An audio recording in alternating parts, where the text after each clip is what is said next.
السلام عليكم ورحمة الله وبركاته. ازيكم حبايبي؟ يا رب جميعا ان شاء الله تكونوا بخير. وحشتوني جدا جدا. النهاردة ان شاء الله هنعمل اكلة اقتصادية وحلوة جدا، طعمها تحفة مغذية ومشبعة ولذيذة قوي. هنعمل صينية البطاطس بالصدق او السجق زي ما انتم ما بتقولوها. طعمها حلو جدا واقتصادية جدا جدا في اليومين بقى اللي هو كل الاسعار طب فوق كده، فهنعملها كل البيت هياكل وهيزقطط كمان. شايفين بقى شكلها تحفة بجد يا جماعة. انا كده بحط معاها رز يعني بقدمها مع رز بالشعرية.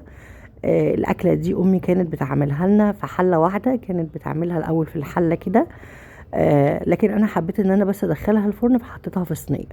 تمام، يعني انا هاخدها الاول على البوتاجاز بعد كده هدخلها الفرن، لكن هي بتتعمل في حلة واحدة. لذيذة كده وحلوة جدا. حتى انا حبيت ان انا اقطعها نفس تقطيعة امي، ربنا يديها يا رب طولة العمر، ان هي كانت بتقطعها لنا صوابع تخينة كده. لكن حابه تقطعيها بقى حلقات مربعات، بس انا حبيت ان انا اعملها بنفس الشكل اللي اتعودت ان انا اكلها بيه. هتعمليها بقى مع رز بشعريه او بالعيش لو غمستيها كده، طعمها بجد لذيذ مع شويه مخلل كده. يلا بينا نشوف مع بعض كده احنا استخدمنا ايه. انا هنا معايا نص كيلو من الصدق او السجق زي ما انتم ما بتقولوها. معايا انا مقطعه كميه بطاطس 2 كيلو علشان عندي بيحبوا الصينيه دي قوي وانا مش بعملها باستمرار. قطعتها التخينه دي كده، عايزاها التخينه دي. وزي ما قلت لك طريقه التقطيع حسب ما انت ما بتحبي، بس انا مقطعاها بالطريقه اللي امي كانت معودنا عليها. التوابل بتاعتنا شويه فلفل اسود وشطه وبابريكا وملح، مكعب من المرق وراس من التوم مخرطاها بايديا، مش دقها في الهون ولا اي حاجه ولا ضربها في الكب. قشرتها كده في صوص وخرطتها تخريط كده بالسكينه. معايا الطماطم ومعايا الفلفل. تمام كده، يلا بينا على البوتاجاز بقى نشوف طريقة التحضير. انا هنا بس كل اللي انا هعمله ان انا هقطع الصدوق الصابع على 2، يعني كل صابع كده هقسمه 2. عايزة تعمليه زي ما هو سليم براحتك خالص.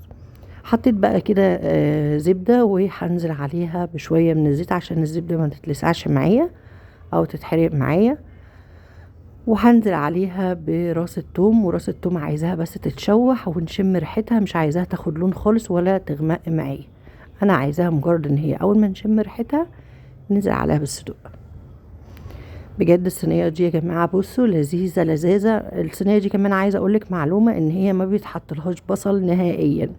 يعني دي الصينيه الوحيده اللي ما بيتحطلهاش بصل نهائيا، بيتحط لها توم بس. اللي بيتحط لها بصل صينيه البطاطس بالفراخ، صينيه البطاطس بالكفته، لكن صينيه البطاطس بالصدق احنا بنعملها بتوم بس، ما بنحطلهاش بصل نهائيا.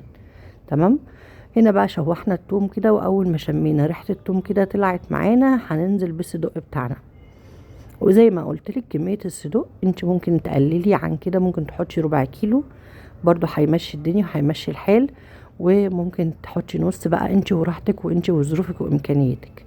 هنشوح بقى الصدق وننزل عليه كمان بالتوابل اللي معانا كله كده على بعضه، علشان كده يشم الريحه حلوه وتطلع بقى ريحه الصدق الجامده كده مع التوابل بتاعتنا. ونزلنا كمان بمكعب المرق،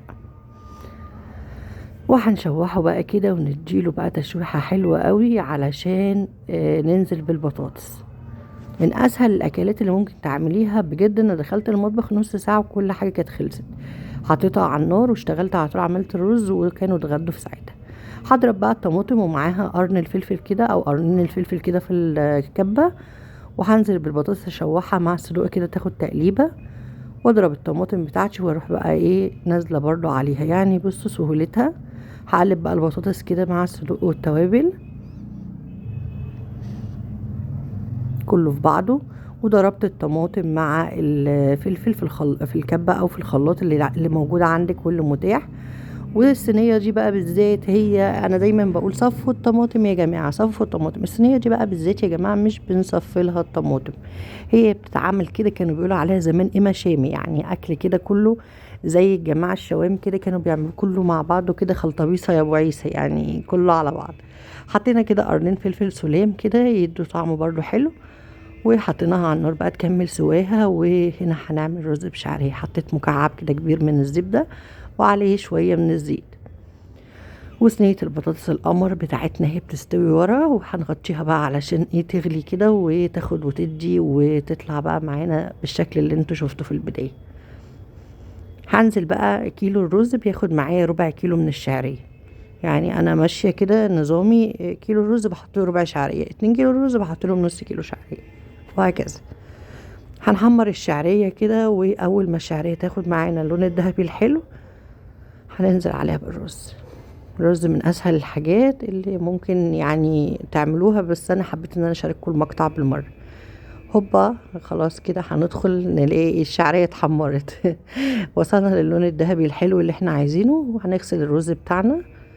غسلنا الرز وصفيناه، وهننزل بقى عليه كده على الشعريه ونقلبه، وترشي رشه ملح كده عشان الرز ايه يبقى مفرفر معاكي وحلو. كمان شويه الزيت اللي حطيناهم بيدوا فلفله كده للرز. نزلت بالكاتل كده ميه سخنه، والمعلقه طالما بقت عموديه كده تعرفي ان ميزان الميه بتاعك مظبوط. انا بحط قد ايه رز هنا؟ بحط كيلو رز عليه ربع شعريه، عليه ملو الكاتل ده ميه. يعني انا بالويم كده انا عارفه النظام، لكن انت طبعا غيري. لو بنت مثلا بنوته لسه متجوزه جديد وداخله المطبخ، فخدي المكيال بتاعك بالكوبايه.